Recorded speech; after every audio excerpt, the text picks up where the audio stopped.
তিস্সা মহারামাতে আমাদের hotel re-entry. এখানে ইয়ালা national park ঘুরতে এখানে একটা নাইট স্টে করতেই হবে। আর এখানে আমরা আজকে একটা রাত থাকবো।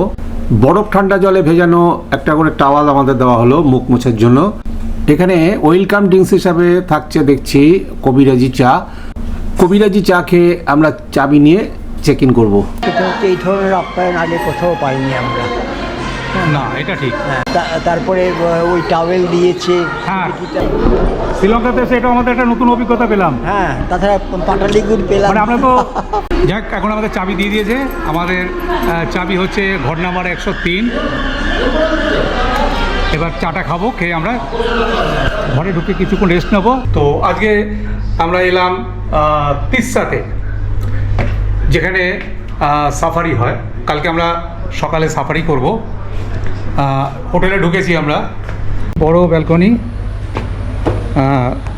এবং হোটেলের জায়গাটা যে খুব বেশি তা কিন্তু নয়। ঘর আছে অনেকগুলো, কিন্তু জায়গাটা কিন্তু খুব একটা বেশি না। সুইমিং পুলটা খুব একটা বড় না, ছোট্ট একটা সুইমিং পুল। তো একটা রাত কাটাবো আমরা এখানে। কালকে আমরা যেখানে ছিলাম সেটা শ্রীলঙ্কার হিল স্টেশন। খুবই ঠান্ডা। আমরা কালকে কম্বলও গায়ে দিয়েছি, সোয়েটার পরতে হয়েছে কালকে, কিন্তু এখানে কিন্তু গরম। যাই হোক, হোটেলের কন্ট্যাক্ট নাম্বারটা দিয়ে দিলাম। ছোট্ট একটা টুনটুনি একদম নির্ভয়ে বসে আছে আমার এই ঘরেরই ব্যালকনিতে। তো বাচ্চাটাকে নিলাম, কিন্তু ভয়ে পালালো না। ও মাকে দেখছি না।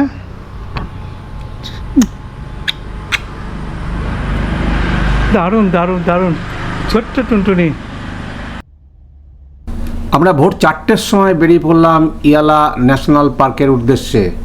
এখানে সকালে এবং বিকালে দুটো টাইমেই সাফারি হয়, তবে আমরা কিন্তু বেছে নিয়েছি সকালের টাইমটা, কেননা আমরা ভালো করেই জানি যে বন্য জীবজন্তু দেখার আদর্শ সময় কিন্তু সকাল। তো এখান থেকে পারমিশন করাতে হচ্ছে। বিদেশিদের জন্য ইয়ালা ন্যাশনাল পার্কের এন্ট্রি ফি $65 থেকে $75। এলকেআরে সেখানে 12 থেকে 14,000। টিকিটের মূল্য দুরকম হওয়ার কারণ হচ্ছে পিক সিজন এবং অফ পিক সিজনে টিকিটের মূল্য আলাদা। পারমিশন দেখিয়ে ঢুকে পড়লাম ইয়ালা ন্যাশনাল পার্কে। ইয়ালা ন্যাশনাল পার্ক শ্রীলঙ্কার সবচেয়ে বেশি পরিদর্শন করা এবং দ্বিতীয় বৃহত্তম জাতীয় উদ্যান এটি। পুরো উদ্যানটি 5টা ব্লকে বিভক্ত, তার মধ্যে 3টে উদ্যান জনসাধারণের জন্য উন্মুক্ত। পার্কটির আয়তন প্রায় 300 বর্গ কিলোমিটার। তাহলে বুঝতে পারছেন যে পার্কটা আয়তনে কত বড়।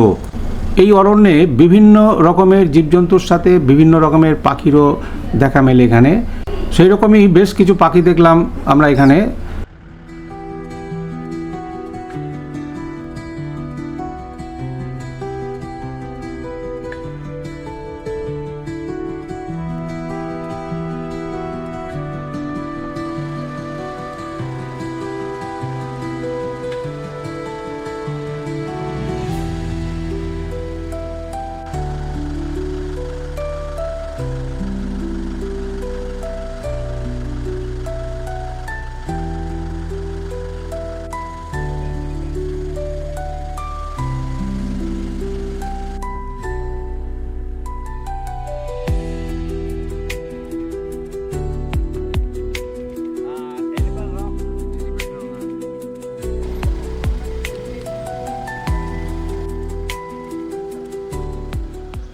এটা হচ্ছে শ্রীলঙ্কার বেজি।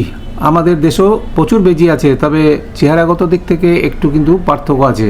এরই ইংরেজি নাম হচ্ছে মাঙ্গুস।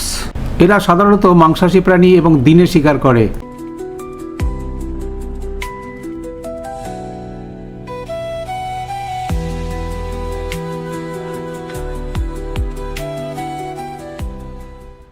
শ্রীলঙ্কার গোসাপ তো দেখছি যে গর্ত থেকে শিকার ধরার চেষ্টা করছে।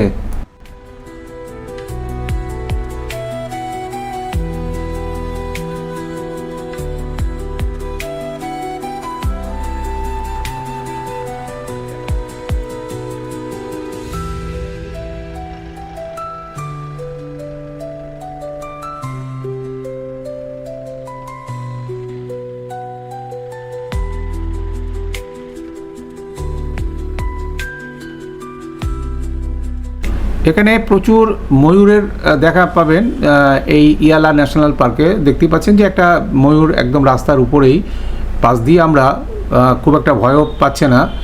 তো এরকম ময়ূরের দেখা পাবেন কিন্তু সারা ইয়ালা পার্ক জুড়ে।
বৃহৎ আকারের কাঠবিড়ালি অর্থাৎ জায়ান্ট স্কুইরেল শ্রীলঙ্কাতে যেহেতু ঘোষিত কোনো জাতীয় পশু নেই, তাই এখানকার প্রধান তিনটে প্রাণীকে জাতীয় পশু হিসাবে ধরা হয়, যেমন হাতি, সিংহ এবং এই হচ্ছে জায়ান্ট স্কুইরেল।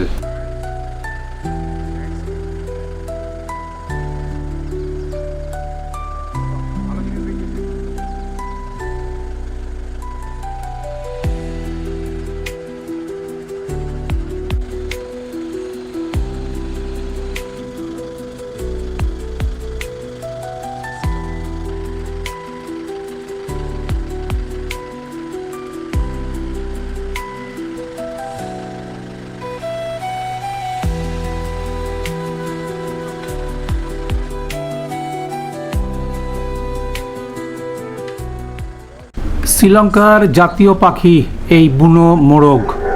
সারা পার্ক জুড়ে আমরা প্রচুর ময়ূর দেখলাম, কিন্তু বুনো মোরগ কিন্তু দেখলাম আমরা এই প্রথম।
আমাদের ইয়ালা ন্যাশনাল পার্ক সাফারি শেষ এখানেই।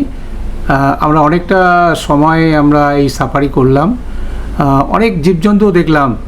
বাঘ আমরা দেখতে পাইনি ঠিকই, কিন্তু আমরা এই ইয়ালা ন্যাশনাল পার্কে কিন্তু প্রচুর জীবজন্তু দেখলাম আর প্রচুর পাখিও দেখেছি। আমরা এখন ফেরার পথে এলিফ্যান্ট রকে একটু সময় কাটাবো। এই এলিফ্যান্ট রকটা আমরা যখন ইয়ালা ন্যাশনাল পার্কে যখন সাফারি করছিলাম তখন ওখান থেকেও কিন্তু এলিফ্যান্ট রকটা কিন্তু দেখতে পাচ্ছিলাম। তো এই হচ্ছে সেই এলিফ্যান্ট রক, আমরা চলে এসেছি তার কাছে। ঠিক হাতির পিঠের মতন একটা বড় পাথরখণ্ড, আর তার জন্যই এর নাম হচ্ছে এলিফ্যান্ট রক। সি বিচটাও খুব সুন্দর। এখানে সময় থাকলে স্নানও করে নিতে পারতাম, কিন্তু আমাদের তো আর সেই সময়টা নেই। তো আমরা এখানে বেশ কিছুটা সময় কাটাবো। তারপরে হোটেলে যাওয়ার আগে আমরা রাস্তাতেই অন্য হোটেল থেকে আমরা লাঞ্চ করে তারপরে আমরা হোটেলে ফিরে যাব।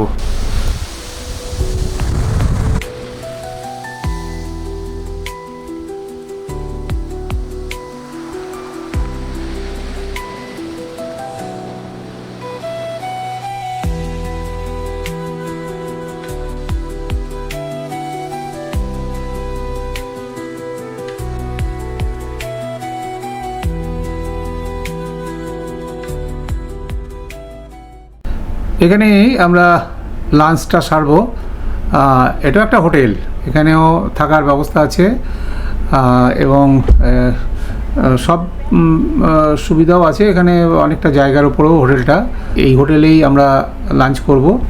লাঞ্চ প্রায় রেডি হয়েই গেছে, তো আমরা একটু অপেক্ষা করছি। আর পাশেই হচ্ছে সমুদ্র, ইন্ডিয়ান ওশান, আর সেই সমুদ্রের পাশেই হচ্ছে আমাদের এই টেবিল সাজিয়ে দিয়েছে। তো আমরা এখন লাঞ্চ খেয়ে সোজা চলে যাব হোটেলে।